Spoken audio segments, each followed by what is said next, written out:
எல்லாருக்குமே வணக்கம். ஸோ ஃப்ரைடேவோட மார்க்கெட்டுக்கு பார்த்துடலாம். ஸோ நிஃப்டி 1 ஹவர் டைம் ஃப்ரேமில் மார்க்கெட் என்ன ரேஞ்ச்லேருந்து என்ன ரேஞ்ச் வரைக்கும் ஃபஸ்ட்டு போயிட்டு இருக்குன்னு பார்க்கலாம். ஸோ நீங்கள் ஓவராலாக பார்த்தீங்க அப்படின்னா ரேஞ்ச் வந்து பார்த்தீங்கன்னா 22,000லேருந்து நல்லா பார்த்துக்கோங்க. 22,000லேருந்து 23,000 தான் ஃபஸ்ட்டு ரேஞ்சு மார்க்கெட்டில் மூவ் ஆகிட்டு இருக்கு. ஒன்றும் பெரிய மூவ்மெண்ட் வந்து இல்லை. ஓகேங்களா? ஸோ எய்தர் கீழே இல்லை மேலே பிரேக் ஆனால் மட்டும் தான் நல்ல மூவ்மெண்ட் வந்து எதிர்பார்க்கப்படலாம். ஸோ இப்போ ரீசெண்டாக பார்த்தீங்க அப்படின்னா மார்க்கெட் வந்து மேலே போகுது அப்படின்னா நம்மளுக்கு அதிகபட்சம் போகிறதே பார்த்தீங்கன்னா 22,700 அந்த மாதிரி ரேஞ்ச் வந்து போகலாம். போச்சு அப்படின்னா மார்க்கெட் மேலே. ஓகேங்களா? நான் இங்கே லைட்டாக டிஃப்ரென்ஸ் காமிக்கிறேன். ரெசிஸ்டன்ஸு இல்லை மார்க்கெட் வந்து இதை விட அடுத்தது போகுது அப்படின்னா 22,850 அந்த மாதிரி ரேஞ்சுக்கு போகலாம். இதுதான் அப்கமிங் ரெசிஸ்டன்ஸ் லெவல். ஓகேங்களா? இது ரெண்டு தான்.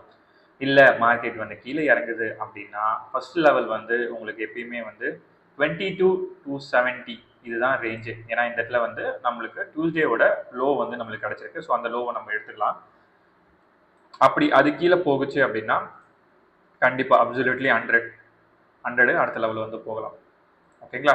So these are the 2 levels for the சப்போர்ட்டுக்கு. ஓகேங்களா? ஸோ இது நல்லா நோட் பண்ணிக்கோங்க. ஃப்ரைடே இந்த 2 லெவல் கீழே இல்லை 2 லெவல் மேலே எது வேணா கண்டிப்பாக டச் ஆகிறதுக்கான வாய்ப்பு இருக்கு. பட் ஷார்ட் டேர்ம்ல மார்க்கெட் கொஞ்சம் நெகட்டிவா இருக்குது. அதையும் கொஞ்சம் கவனமா பார்த்து பண்ணுங்க. Okay, thank you guys, see you soon.